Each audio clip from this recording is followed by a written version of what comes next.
Okay, so welcome to Four Strokes Adventure.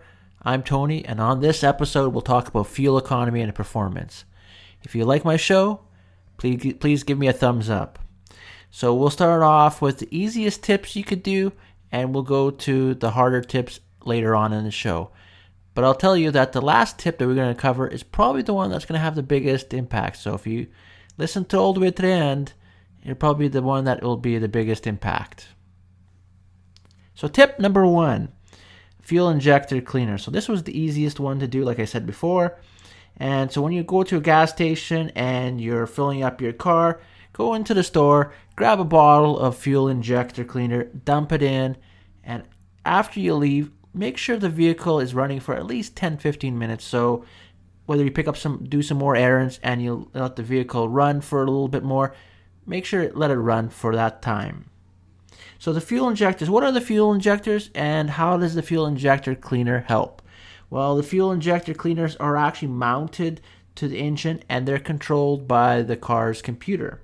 So think of the fuel injectors as sort of tiny little squirt guns that actually takes commands from the engine, injects fuel into the engine and mixes with air and a spark to be able to create power.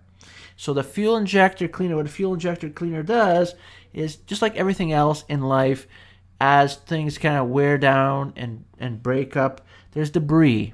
And that debris clogs up these tiny little valves and it prevents gas from properly going into the engine. And so that fuel injector really just kind of breaks down, cleans up, and really makes sure that the gas that's coming in, it's clean and it mixes to a complete full burn. How often should I do this? Well, really depending on the performance of the vehicle. I'll probably say maybe 2 or 3 times a year. That's all it really needs. But really go based on performance. If you think you need more, drop a couple of more bottles. Second tip, changing air filter. So why is it important to change air filter? Like we talked about before, all filters, whether it's oil filter, air filter, it's all about trying to make sure it's trying to prevent debris from getting where it should not be. And so the air filter really just prevents debris from entering the engine. So it's very important to actually have nice clean air. And so when the clean air comes into the engine, it mixes with the gas, the spark, and really creates a complete combustion. And that really that adds to the power and performance of the vehicle. So you might ask yourself, well, I don't know where the air filter is. Well, usually the air filter there's a couple of really common places where air filters will be. So I'll just mention the most common one.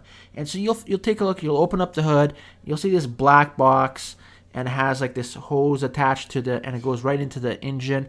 And it's connected or close by to the battery. And now, so what you can do is you take the breather box, and there'll be a couple of clips, and you just open up a couple of clips, you pull that top off, and you can be able to pull the air filter out.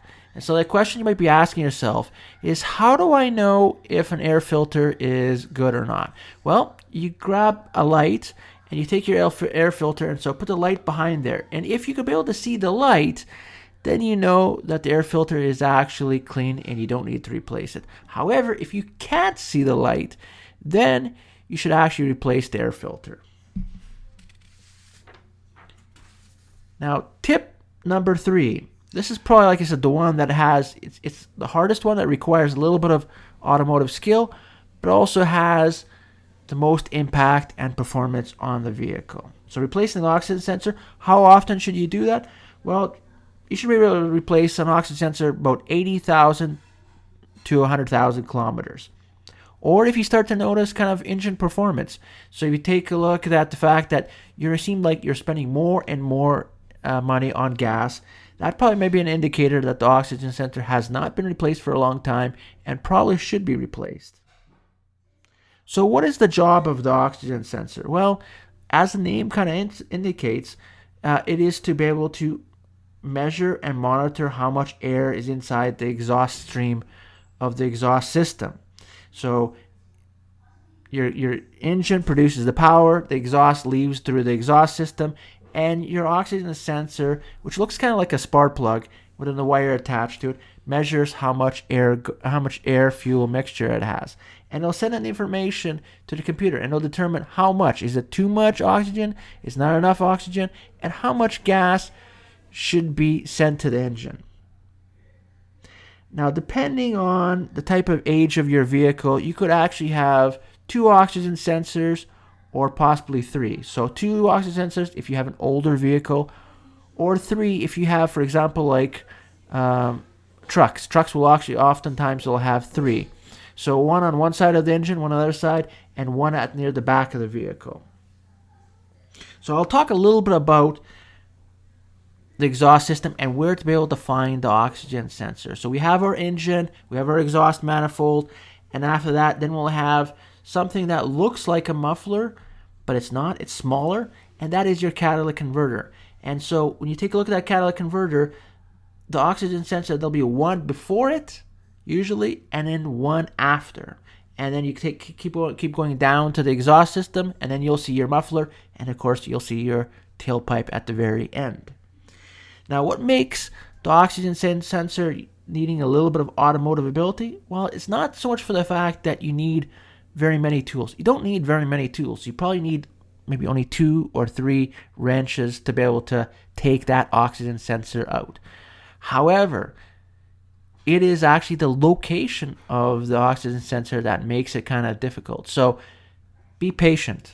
And if you think you can be able to do it in 10-15 minutes, that's great. But a lot of times it is the fact that when you try to put a wrench inside on top of that and to be able to loosen it off, there's very little space. And sometimes it just takes a little bit of time to be able to slowly loosen that oxygen sensor off. But once you do, it's not so bad.